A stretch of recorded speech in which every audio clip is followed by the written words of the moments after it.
And gnimsh already with a very solid curve. Snow Chugger into Tinkertown Technician. And the 1-drop 2.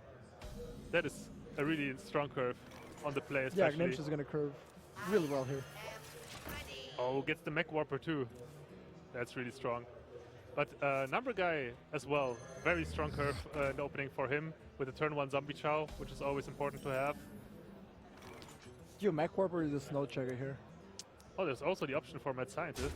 But it seems that gnimsh is opting for the hero power first, which makes sense because he can just follow this up with a Mech Warper and Snow Chugger on turn 3. I don't know if I would have went for that. You could have dropped one of the 2/3s, either Warper or Snow Chugger, and you'd either force the Chow to trade along with a Muster, or the Chow to trade in Clockwork, and then he would fall short to a 2/3, and you could keep spamming minions. He just might have been afraid of a potential Master for battle, I guess. Yeah.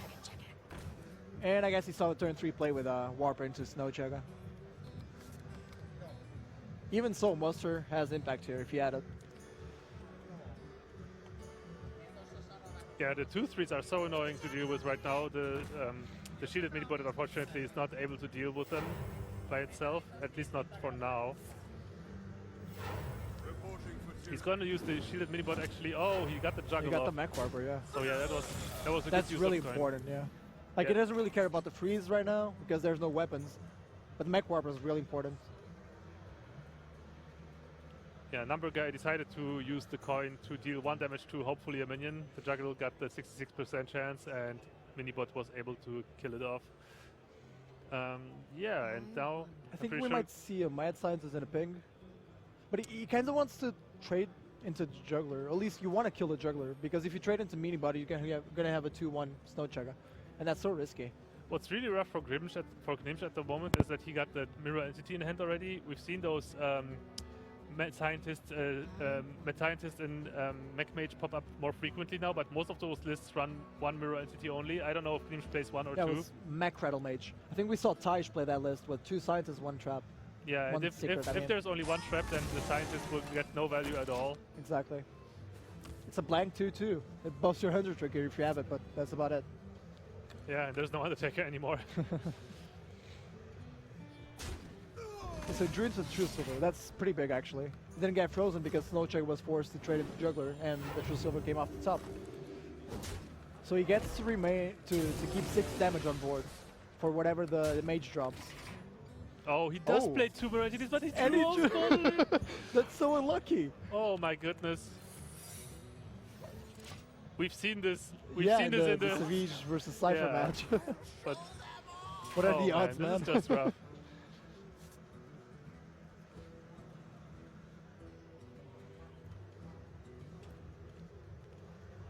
Usually this Mech Rattle Mage, as you call it, does only play 1 secret, so he can safely assume that the Mad Scientist is not going to get another secret out of gnimsh's deck. Yeah, so True Silver into the sides is actually a good play, so there's no value in it.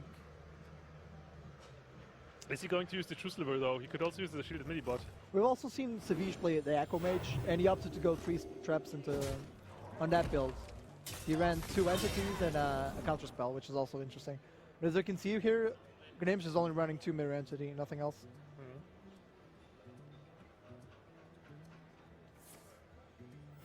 Reporting for duty. So he opts to buff the minibot in those phase. So right now, Number Guy pretty much eliminated all the different outcomes of this, what the secret might be, I guess. He pretty much has to be sure that this is a mirror entity now, so yes. There was another possible play though. He could have popped the big game hunter and traded a minibot into it. He would have kept a 4-2 on board, which was actually threatening. That is true, but he might have wanted to play around counterspell maybe with a spare part. Yeah, true. He wouldn't then be able to hero power. So I guess he does big game hunter now, but if he does, he doesn't have a way to clear it outright. Yeah, gnimsh's hand is just completely dead at the moment. No enabler for the Tinkertown Technician in hand. It seems like with if the game continues like this, then justice might be served, and Number Guy wins anyway. Yeah. It's looking like that right now. Like right now, he can't big game in Consecration. Not that he would want to, but he might want to hold on to that combo for next turn to be able to proc the entity and Consecrate on the same turn. Yeah. Well, he's gonna have to run something into this mirror entity at some point. The question is, when does he choose to do it? Obviously, he wants to do it before he puts the Tyrion on the board. Uh-huh. Move quickly. Reporting for Looks like he's not going to do it right now. It's also okay to keep the Big Game Hunter because many mech mages run the Dr. Boom as well. So, Yeah, Dr. Boom's a problem. But we also see double equality in the Consecration. Something needs tinkering? Would you board clear here? Those are actually two mid-range threats. There's no true silver right now, so what other good options do you have? Could Quartermaster, but won't be able to clear anything, and he's giving the Major Quartermaster in that you case. could play the equality just to get those 2 minions to 1 health. He doesn't necessarily have to play Consecration in this scenario. That's also true, yeah. Yeah, he's popping the BGH now to proc the entity. Yeah, but he? if he does that, then he's not able to equality and consecrate anymore. He can obviously just go for BGH and equality, Yeah, exactly. but then gnimsh has 2 minions. I think that's fine actually, because he's still at 26 HP, so... Or he can go for a Shredder, yeah, we didn't think of that. I guess he just yeah. doesn't care about the minions that gnimsh has right now. We will see if gnimsh can make some use out of those now. Wow, we actually see the Mage has 18 damage potential right now. With Fireball and the Whirling Blades. So 18 damage, and the ping would be 19. That's that a would lot of put, damage. Yeah, that would put him at a Fireball top deck to win. And I'm pretty sure gnimsh is in a desperate situation like this that he has to go for that. Yeah, gnimsh really Well, analyzes obviously he doesn't those have plays. obviously he doesn't have to go for a fireball just yet, but he can just Yeah, he push can for keep it, damage with yeah. the minions. Can pop the second entity, pop one of the spare parts, ping the face. What to do? And gnimsh is actually known for taking that kind of risk in his gameplay. Yeah, gnimsh. I can remember back to Fight Night as well, back in the day where gnimsh used to play aggro mage and always just went for Yeah. phase. And aggro mage once again just pretty much being this his pet deck, I would say. Yeah, people say gnimsh used to be and still is very, very lucky, but at the same time, he gets himself into a position to get lucky. He makes those plays with a high risk, high reward.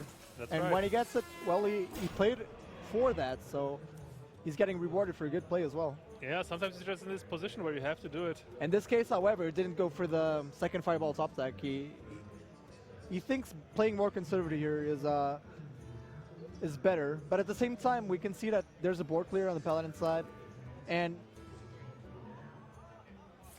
gnimsh knows that the Paladin has 6 cards, so he's bound to have either a board clear or a Tyrion, and those would be pretty big issues for the mage channel. So right here, I think Number Guy just checked for a counterspell first with the first From- equality. Oh, we popped the L from Mirror Entity, correct? That's actually very smart thinking. Yeah, that was the correct sequencing as well. He needed to check if there was a counterspell first as well. So both players are tied at 18 health, but it seems that the mage has run out of fuel. That's right, and there's no solution for against the Tyrion. Yeah, well, there's the pink Fireball, but Then that's you 6 get- mana and you do nothing else pretty And you much. get and he gets an Ashbringer. Exactly. And That's 15 damage. yep. As we all know, Mage doesn't run any heal. See the Mech Warper going down. I think I would have picked the Shredder. You gotta get the Doomslayer off. And there's the Boom as well. Yeah, just to be safe, I guess. What will we get? Ah, Bobulator. Okay. It's a fine drop. Boom comes out. Yeah, when Mech Mage is in a spot like this, there's no way for him to come back. Yeah. So maybe he actually should have banked on that top deck fireball. He Could didn't have, get but it he anyway. wouldn't get it, yeah. Yeah. Now, right now, gnimsh Yeah. just fighting a losing battle. He Playing probably to knows he survive. can't win this anymore, so he just wants to get out more information about Number Guy's deck. Maybe get, maybe see some unconventional cards. Yeah, that's another technique, you could call it, when playing tournaments. If you're playing if you're versing your opponent and the series is not going to be over after that game, you should try to drag it out as much as possible so as to gather more information. Yeah, no reason to concede. Anyway, as you said before, justice is going to be done and the Paladin is going to take the first game. But still, the stress that causes on the player is still... Unless Number Guy gets disconnected again. And there's another replay, but now.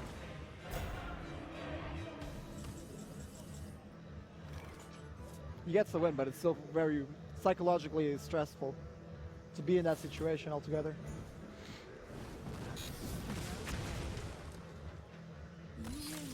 Yeah.